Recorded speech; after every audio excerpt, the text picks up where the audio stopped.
Hey guys, remember these? These were some vintage muffin tins, I think, that I bought off of eBay a while back. The reason I bought them was to fabricate some reproduction TV backs. Well, I just sold my TV that had the one and only original Admiral back to it. So I'm going to take some photos and trace the outline so I can replicate this. And while I had it out, I also want to shoot this video before it's gone, and give me a chance to compare these side by side. And I kind of taken some rough measurements and knew that they were pretty close, but I didn't realize just how close they were. That is almost identical to the original, both in diameter and angle and depth. So I have high hopes that these reproductions will turn out really nice, because I've got, I think 2, maybe 3 sets that need them, and I'm hoping this will help out others as well, because so often the backs are missing on these Bakelite, well, not just Bakelite TVs, but all TVs are often missing their backs. So next up, I'm going to trace this out and try making one.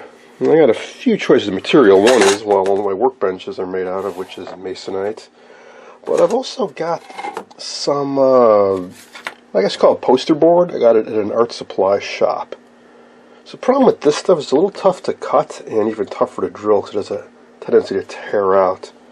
I guess because of the fibrous material it's made out of. I'm wondering if maybe that poster board would work better. So I think some little experimentation is in order. The nice thing about the reproductions too is that they'll be in a little bit better shape. Because even often when these backs are present, there's a little bit of damage.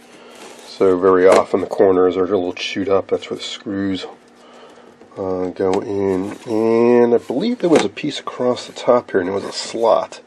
And that was for an optional internal antenna where a little paddle would come out, and you could move it back and forth to adjust the reception. Here's what the other side looks like. This cutout here is for the antenna terminals. And this cup is for the CRT, which protrudes a little bit out of the back of the case.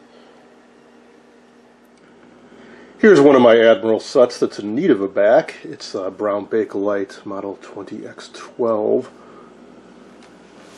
I pulled out a piece of masonite, and I've got my tracing I made here. So first I'm going to cut out the outline, and then I'm going to focus on doing the center part and make that cutout such that it fits right over this, and then cut out the hole for the antenna terminals. And the last thing I'll worry about is drilling all those ventilation holes.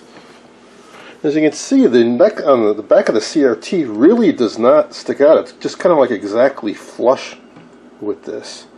So it seems to me you could get away with having a completely flush back. However, it'd be pushing up right against this, which I imagine is why Admiral did a little cutout and have a little bump. It's a very, very shallow cup. But what it means is if somebody bumps into it, you're not going to be bashing directly into that CRT, because it is really right up against it. So when I traced out the original, well, with the cup in place, I couldn't find the exact center point. So I think what I'll do is simply measure down from the top and from the side and locate it, and then start working out on cutting a hole out of this. But first thing I do is cut out the main piece. And that stuff is a little bit tough to cut.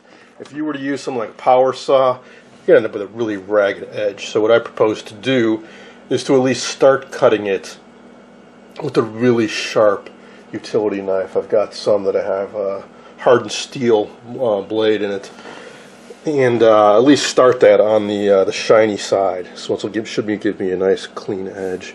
And I'll try cutting all the way through with that knife. I know it'll take a bunch of passes. I'll see if it's possible. If not, at least I'll make clean scores and then switch to something like a hacksaw with a fine-tooth blade to finish cutting all the way through.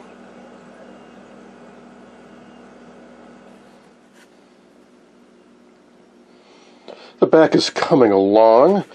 I first made the holes for the mounting screws and made sure they all lined up, and they do very nicely. Cut out the hole for the antenna terminals, marked out and cut out most of the hole for the center. I got kind of tired of that and switched over to trying out drilling some holes. And to be honest, it's not that bad. It actually took me longer to lay out the holes than it did to drill them, I think.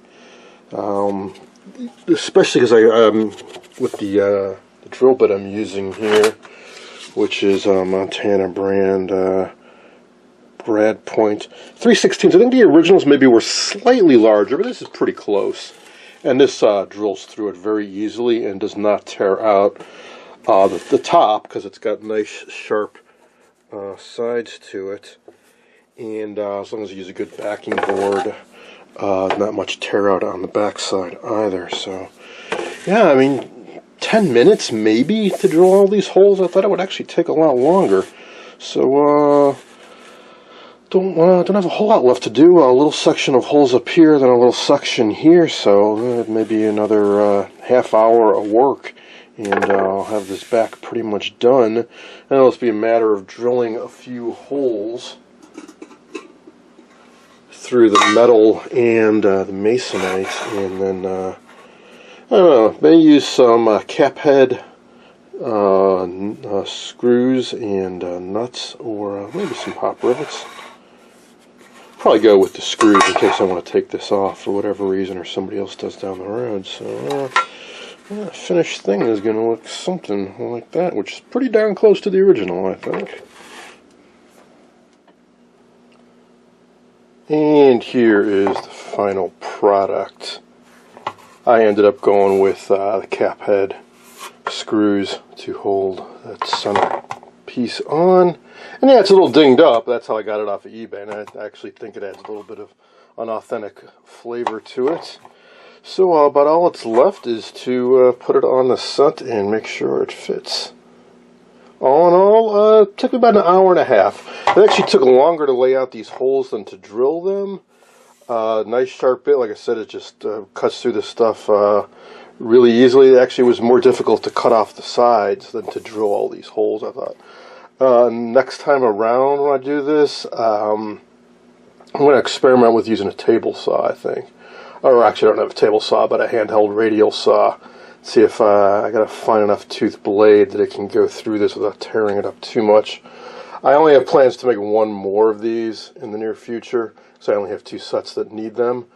But I do have materials to make several more if I ever need to. And here it is back on the set.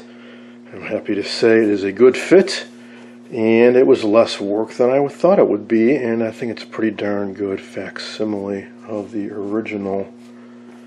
The 2 upper screws go into the Bakelite cabinet, which is threaded internally on the molded Bakelite, and the bottom 2 actually screw into the chassis. It's on here very securely. In case you're wondering, yes, I am going to be selling this set in the near future on eBay, Admiral 20X12. I hope you enjoyed this look at fabricating a replica back for vintage television.